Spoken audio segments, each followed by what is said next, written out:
Good evening, everyone. My name is Nicholas Simone, and I know we are all wishing Dr. Robert a very speedy recovery. We're so sorry to hear about what happened to you.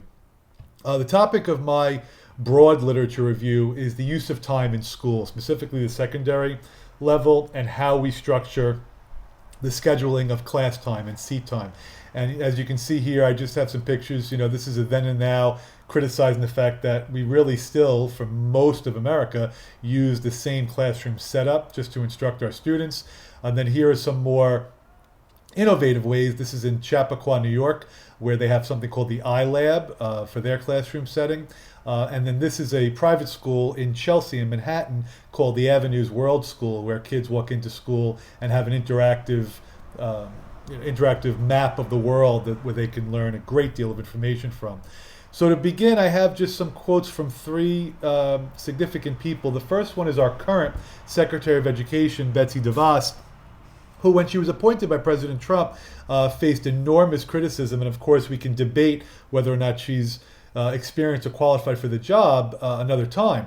But she has brought to the attention the fact that our classrooms simply do not look very different than they did 30 years ago, 40 years ago. She's even willing to go 100 years ago. And I think that's something that is quite relevant to the discussion to move education forward. The second one is Sir Ken Robinson, and if you haven't seen, he has, I think, the most watched TED Talk in history, titled "Do Schools Kill Creativity?"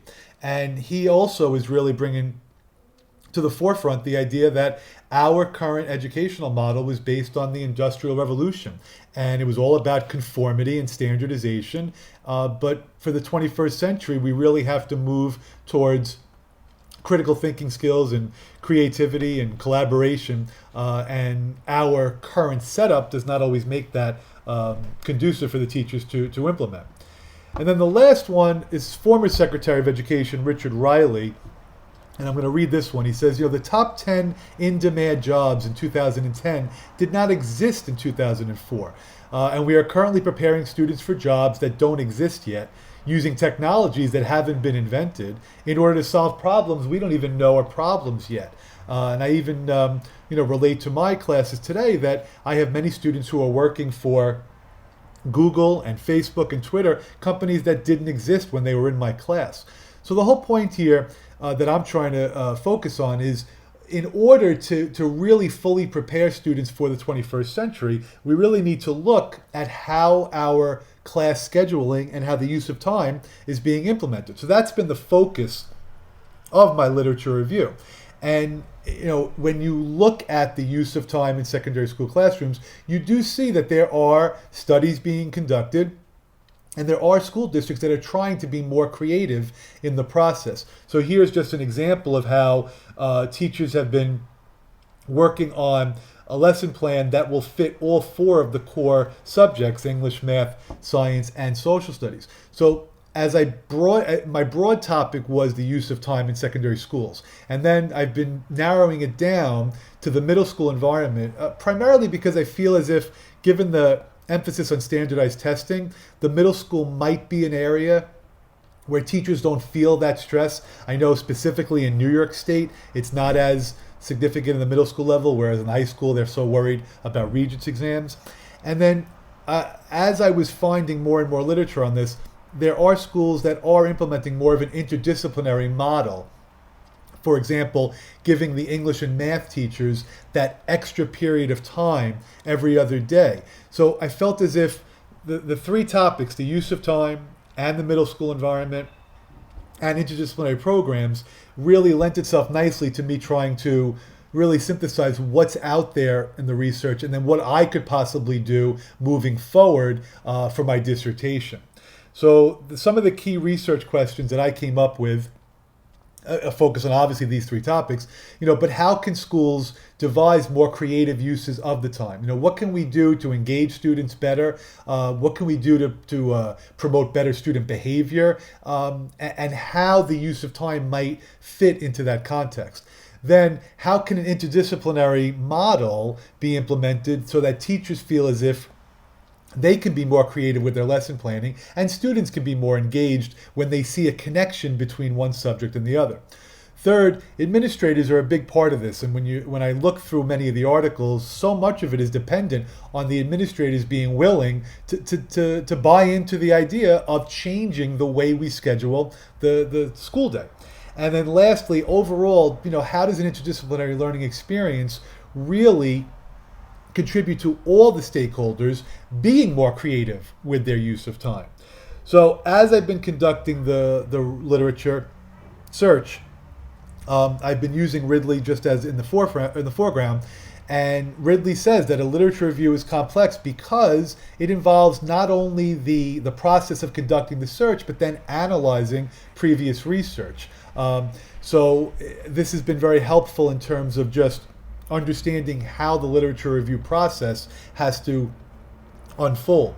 And as I've been going about the research, the two names that just keep coming up for the use of time in schools have been Robert Lynn Kennedy and Michael D. Rettig. And what's interesting about them is they're not only researchers and professors, but they're also private contractors who have been working in schools to help them come up with more creative uses of the scheduling.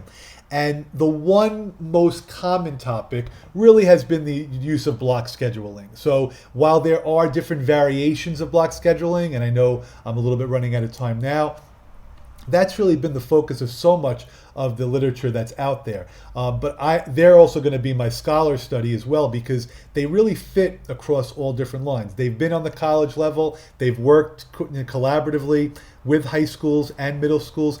They've conducted numerous research studies. They've published an enormous amount of books. So they're really, to me, they're seen as two of the leading figures in the use of time. And initially, what I have found in the literature is that when these studies have been done, and most of them have been qualitative in nature, of course there are some that employ mixed methods, what they have found is that in order to use time more creatively, in order to focus on an interdisciplinary learning environment, teachers have been calling for common planning time. So one of the problems or the complaints they have is that in order to be able to implement these lesson plans, they need to be able to work together. Secondly, they really need the administration to buy in and to commit to this type of learning environment. They want to be creative, teachers, with the lesson planning, but I think a lot of them struggle to know how to actually do that. So there's some concern about how well they're being prepared from their supervisors. And I haven't really found much about how they feel they're being prepared from the college level yet, but I do obviously have a lot of time. And lastly, a lot of it has to do with the teachers being willing to work with each other. So some of the complaints were personality conflicts sometimes get in the way. And when you're staffing programs like this, you really need to have teachers who are willing to collaborate together, because it's a change. Teachers are used to being, the dominant feature in the classroom, and it's my classroom and it's my course, and that's a change for many of them. So this is just my initial findings here, and again, with a focus on the use of time and hopefully being able to find more research on other ways that schools are implementing creative strategies. My search, as far as how I've been conducting the searching of the literature, it's a little tricky, because when you use something as general as use of time, there's going to be a lot of different things that could come out. So I do try to focus on use of time scheduling, and I try to change up the wording in that respect. Even just middle school, some of the studies use junior high as opposed to middle school, so that's been a little bit of a challenge. But block scheduling has helped tremendously, because once I put that in, that definitely elicits a lot of responses. So thank you for listening, and I look forward to hearing everybody else's projects as well. Have a great night. And yes, for you baseball fans, I am wearing an Astros jersey, and I'm a very big Astro fan, and I am hoping for a World Series victory this evening. Take care.